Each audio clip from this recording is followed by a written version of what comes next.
Assalamualaikum warahmatullahi wabarakatuh.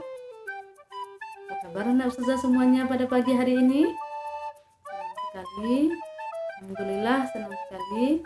Allah masih memberikan kesempatan untuk kita bertemu kembali untuk melanjutkan pembelajaran pada hari ini walaupun secara online. Baik ustazah, bersama dengan Ustazah Rina, kita lanjutkan pembelajaran kita pada pagi hari ini, yaitu pada pembelajaran PPKN. Nah, agar lebih berkah pertemuan kita pada kali ini, marilah kita buka pertemuan pembelajaran kita hari ini dengan mengucapkan lafaz basmalah. Bismillahirrahmanirrahim. Oke, materi kita sekarang yaitu tentang penerapan nilai-nilai sila Pancasila. Oke. Sebelum kita masuk kepada pembelajaran, Ustazah akan bertanya dulu kepada anak Ustazah. Karena pelajaran ini sudah pernah kita pelajari dulu ya di kelas 5. Siapa yang tahu apa simbol negara kita? Ustazah ulangi. Siapa yang masih ingat lambang negara kita? Ya, 100 berantum. Lambang negara kita adalah burung Garuda. Kemudian pertanyaan Ustazah yang kedua, siapa yang masih ingat apa dasar negara kita? Oke, bagus. Nah, jawabannya adalah Pancasila. Di hari ini kita akan membahas tentang penerapan nilai-nilai Pancasila. Pancasila adalah dasar negara Indonesia. Nilai-nilai yang terkandung dalam sila Pancasila menjadi pedoman hidup bangsa Indonesia untuk berperilaku sehari-hari. Ya, Ustazah. Jadi Pancasila itu adalah sebagai dasar negara. Nah, maka karena dia menjadi dasar negara, dia juga menjadi pedoman hidup bagi bangsa Indonesia untuk berperilaku sehari-hari. Sekarang kita lihat penerapan nilai-nilai Pancasila tersebut. Yang pertama adalah penerapan nilai-nilai sila pertama Pancasila. Sila pertama mengandung makna bahwa rakyat Indonesia beriman atau meyakini akan adanya Tuhan dan bertakwa kepada Tuhan dengan cara menjalankan aturan-aturan yang ada dalam agamanya. Oke, anak Ustazah, berarti sila pertama ini berkaitan dengan ketuhanan. Jadi rakyat Indonesia mengakui akan adanya Tuhan atau beriman dengan adanya Tuhan dan bertakwa kepada Tuhan dengan cara menjalankan aturan-aturan yang ada dalam agamanya. Nah, anak Ustazah, kita sebagai rakyat Indonesia yang beragama Islam, maka kita menjalankan aturan agama kita, yaitu misalnya melaksanakan ibadah sholat. Apakah Ustazah sudah sholat duha pada pagi hari ini? Sudah ya? Terima kasih Ustazah. Itu adalah bentuk pengamalan kita terhadap sila pertama Pancasila. Nilai-nilai yang terkandung dalam sila pertama itu ada beberapa, di antaranya adalah pertama, mensyukuri semua ciptaan Allah. Menurut Ustazah, langit, bumi, dan segala isinya, apakah itu pohon, gunung, sungai, udara yang kita hirup ini adalah ciptaan Allah Subhanahu wa Ta'ala. Maka kita wajib untuk mensyukuri nikmat yang Allah berikan ini berupa ciptaannya. Misal, udara segar. Allah memberikan udara segar sehingga kita bisa hidup sehat. Kita bisa menghirup oksigen sehingga menyebabkan tubuh kita menjadi sehat. Nah, maka kita wajib bersyukur atas ciptaan Tuhan tersebut. Nah, bagaimana cara bersyukurnya? Kita sebagai umat Islam mensyukuri nikmat Allah itu dengan cara melaksanakan segala perintahnya dan menjalankan segala perintahnya dan meninggalkan segala larangannya. Oke, sekarang kita lanjutkan. Yang kedua yaitu mengakui kebebasan memeluk agama dan beribadah sesuai dengan agamanya masing-masing. Anak saudara, negara kita memberi kebebasan kepada rakyatnya untuk memeluk agama sesuai dengan kepercayaannya masing-masing. Kita sebagai umat muslim yang lahir dari rahim orang tua kita yang juga muslim, kita bersyukur ya mendapatkan orang tua muslim sehingga kita menjadi muslim. Nah, bagi saudara kita yang terlahir dari orang tua yang bukan beragama Islam, jika ingin memeluk agama Islam, maka orang tersebut diberi kebebasan oleh negara untuk memilih agamanya yang akan dianutnya. Maka orang tersebut boleh masuk Islam. Oke, kita lanjutkan. Yang ketiga, saling menghormati dan menjaga kerukunan dengan sesama. Kemudian hampir sama dengan yang keempat, yaitu memupuk toleransi antar umat beragama. Anak saudara, di Indonesia ada beberapa agama yang diakui. Nah, kita sebagai rakyat Indonesia yang baik dan taat terhadap aturan, maka kita saling menghormati dan menjaga kerukunan di antara umat yang berbeda agama tersebut. Dan kita bertoleransi kepada saudara kita yang berbeda agama dengan kita. Misalnya, dalam hal melaksanakan ibadah, kita tidak boleh mengganggu atau mencela pelaksanaan ibadah agama yang lain. Dan begitu sebaliknya, orang yang berbeda agama dengan kita juga tidak dibenarkan untuk mengganggu atau menghalangi kita untuk melaksanakan beribadah sesuai dengan keyakinan kita. Oke, jadi penerapan sila pertama ini terkait dengan keimanan atau keyakinan kita kepada Tuhan yang Maha Esa. Oke, udah paham nggak saudara? Sekarang kita lanjutkan tentang penerapan nilai sila kedua. Sila kedua mengandung makna adanya persamaan derajat, sehingga setiap orang memiliki hak dan kewajiban yang sama. Jadi anak saudara, tidak ada membedakan antara si kaya dengan si miskin atau orang berpangkat dengan rakyat biasa. Oke. Nilai-nilai yang terkandung dalam sila kedua ini juga ada beberapa. Yang pertama adalah mengakui persamaan hak dan kewajiban setiap orang. Seperti yang sudah sampaikan tadi, hak dan kewajiban setiap rakyat Indonesia ini adalah sama. Tidak memandang status sosial, juga tidak memandang harta dan kekayaan seseorang. Semua hak dan kewajibannya di negara kita ini adalah sama. Yang kedua, saling menghargai dan menghormati. Kita, anak-anak saudara, diminta untuk saling menghargai teman kita yang berbeda dengan kita. Misalnya, ada anak saudara berasal dari keluarga kurang mampu. Misalnya, pakaiannya kurang rapi atau tidak seperti teman-teman yang lainnya, maka teman kita tersebut tetap kita hargai dan kita hormati. Itulah itu tandanya anak ustazah sudah menerapkan penerapan nilai sila kedua. Oke, kita lanjutkan. Yang ketiga adalah suka menolong dan membantu orang lain. Atau yang keempat juga, gemar melakukan kegiatan sosial atau kemanusiaan. Misalnya nih, ada teman kita yang ketika itu dia sedang berlari, kemudian tiba-tiba terjatuh. Apakah anak ustazah akan menolongnya? Pasti iya ya.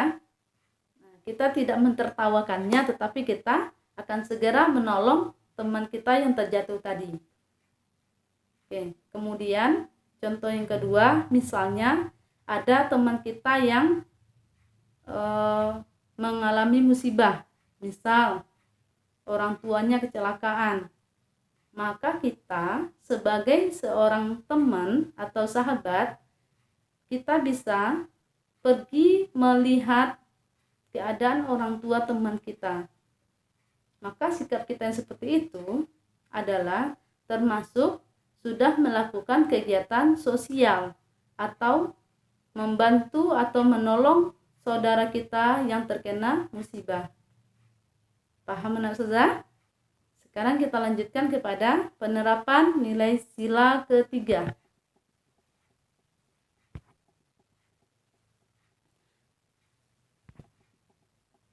Penerapan nilai sila ketiga yaitu sila ketiga mengandung makna semangat persatuan dan kesatuan bangsa Indonesia dalam perbedaan agama, suku, bangsa, dan budaya. Jadi sila ketiga ini berbicara tentang persatuan dan kesatuan bangsa. Sila ketiga Pancasila mengandung nilai-nilai berikut ini. 1.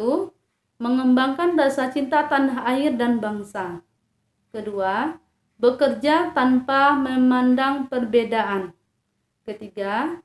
Rela berkorban demi kepentingan bersama. 4. Mengembangkan semangat persatuan dan keragaman. Ustazah, seperti yang sudah katakan tadi, sila ketiga ini berbicara tentang semangat persatuan dan kesatuan. Nah, apa contohnya dalam kehidupan sehari-hari? Misal, anak ustazah yang aulat misalnya main bola. Apakah main bola sendirian saja? Tentu tidak ya, pasti dengan teman-temannya. Nah, anak-anak ustazah bermain bola dengan teman-teman secara bersama-sama, itu tandanya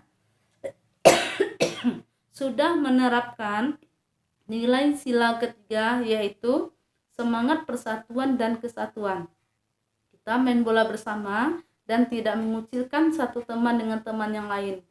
Bermain bersama itu termasuk dari penerapan nilai sila ketiga Pancasila. Sekarang kita lanjutkan. Penerapan nilai sila keempat. Nah, sila keempat itu bercerita tentang 1. Mengutamakan musyawarah untuk menyelesaikan masalah bersama.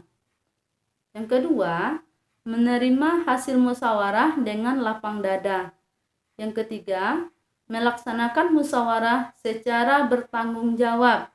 Oke, berarti sila keempat ini berbicara tentang musyawarah. Apakah anak ustazah pernah bermusyawarah? Pernah ya? Oke, kita di kelas misalnya dalam hal pemilihan ketua kelas. Dalam pemilihan ketua kelas, guru kelas akan mengajak murid-muridnya untuk bermusyawarah. Siapa yang akan menjadi ketua kelas, siapa yang akan menjadi bendahara, dan sebagainya dilakukan dengan cara musyawarah. Nah, misalnya juga dalam hal memilih, kalau di rumah ya, memilih ketua RT. Maka di lingkungan rumah kita, masyarakat itu melakukan musyawarah sehingga nanti didapatkan satu orang pemimpin yang merupakan hasil dari musyawarah bersama warga masyarakat tersebut.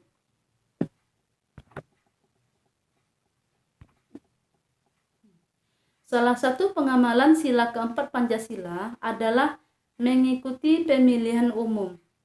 Jadi musyawarah kalau dalam lingkungan kecil itu bisa dilakukan secara langsung.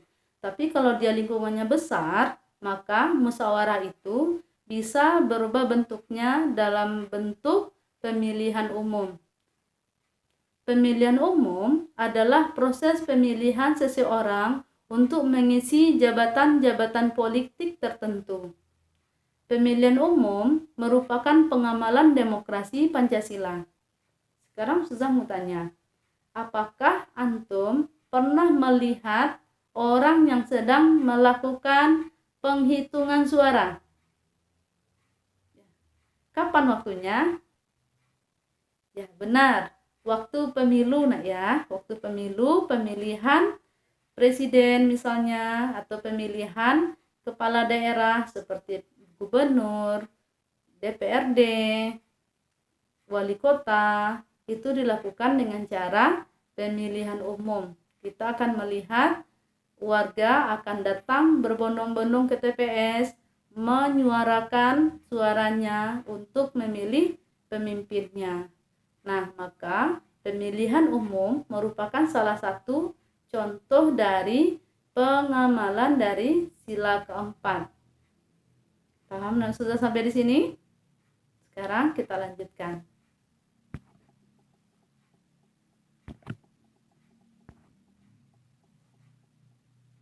Penerapan nilai-nilai sila kelima. Makna sila kelima Pancasila adalah terwujudnya masyarakat Indonesia yang adil dan makmur. Untuk mewujudkannya, diperlukan keseimbangan dalam melaksanakan hak dan kewajiban.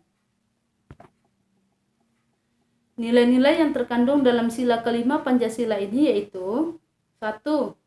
Melakukan kegiatan sosial untuk membantu orang lain. 2. Menghargai hasil karya yang dibuat orang lain. Yang 3. Menghormati hak orang lain. 4. Memiliki sifat hemat.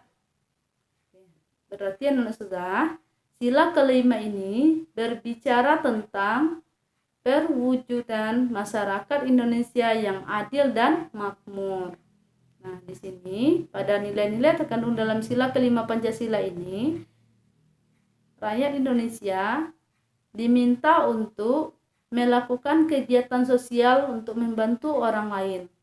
Nah, misalnya ada orang yang mengalami musibah seperti contoh tadi, nak ya, maka dalam arti kita untuk mewujudkan masyarakat Indonesia yang adil dan makmur, pemerintah bisa memberikan bantuan kepada orang yang terkena musibah tersebut. Kemudian contoh kedua, misalnya pembangunan. Pembangunan itu tidak hanya terjadi di pusat kota saja. Misal pembangunan jalan, tempat ibadah, fasilitas umum yang lain seperti musola, rumah sakit, sekolah, itu tidak hanya dibangun di pusat saja, tetapi juga sampai ke daerah-daerah. Karena tujuan pemerintah itu adalah melakukan pembangunan secara merata dalam hal mewujudkan rasa adil dan makmur. Kemudian kalau contoh dalam kehidupan kita sehari-hari, penerapan nilai sila kelima ini adalah menghargai karya yang dibuat orang lain. Misal anak saudara, ada teman yang sedang membuat karya gambar. Nah, kita sebagai teman tidak boleh merusaknya atau misalnya mencela hasil karya teman tersebut. Nah, apa yang kita mesti lakukan? Yaitu kita menghargai atau memberikan pujian kepada teman kita yang sudah membuat karyanya. Nah, itu berarti anak saudara sudah menerapkan nilai-nilai sila kelima. Oke, kemudian yang lainnya menghormati hak orang lain. Artinya kalau teman kita ingin beristirahat, maka kita tidak memberikan haknya untuk beristirahat. Kita tidak boleh mengganggunya ketika teman kita ingin beristirahat. Kemudian selanjutnya memiliki sifat hemat. Nah, jadi jika anak ustazah diberi uang jajan misalnya 10.000 dan kemudian diberi bekal dari rumah, maka anak ustazah bisa menghemat uang jajannya tadi. Karena adanya bekal dari rumah, uang jajan yang tadi misalnya 10.000 bisa kita jajankan 5.000 dan 5.000-nya lagi kita tabung. Nah, itulah bentuk penerapan nilai-nilai sila kelima Pancasila. Sampai di sini sudah paham?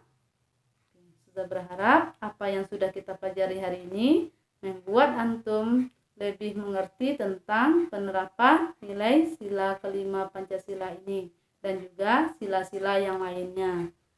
Nah, untuk itu pada kesempatan kali ini Ustazah akan memberikan tugas buat anak Ustazah nih, yaitu ada gambar yang berkaitan dengan nilai-nilai sila Pancasila. Maka anak Ustazah diminta untuk menentukan nilai-nilai sila pada Pancasila dan alasannya pada kegiatan yang ada pada gambar ini. Nah, misal sudah beri contoh gambar pertama. Gambar pertama itu gambarnya tentang kegiatan melaksanakan sholat. Nah, pelaksanaan sholat itu termasuk penerapan dari nilai pertama sila Pancasila. Jadi Ustazah ulangi, melaksanakan kegiatan sholat termasuk penerapan sila pertama Pancasila. Kenapa? Karena sholat berkaitan dengan ketuhanan, maka melaksanakan sholat termasuk adalah sila pertama Pancasila. Selanjutnya, anak-anak Ustazah bisa menyebutkan yang nomor 2 sampai dengan nomor 8 nilai-nilai sila Pancasila tersebut dan alasannya. Oke, untuk pertemuan kali ini mungkin sampai di sini dulu ya. Ustazah berharap apa yang sudah kita bahas pada kesempatan kali ini bermanfaat dan membuat anak Ustazah mengerti tentang nilai-nilai sila Pancasila. Oke. Untuk mengakhiri pembelajaran hari ini, kita tutup dengan mengucapkan lafaz hamdalah alhamdulillahirabbil alamin dan kita sempurnakan dengan doa kafaratul majelis. Subhanakallahumma wa bihamdika asyhadu an la ilaha illa anta astaghfiruka wa atubu ilaik. Mohon maaf jika terdapat kesalahan kata dalam menjelaskan pembelajaran kali ini. Sudah akhiri dengan mengucapkan billahi taufiq wal hidayah. Assalamualaikum warahmatullahi wabarakatuh.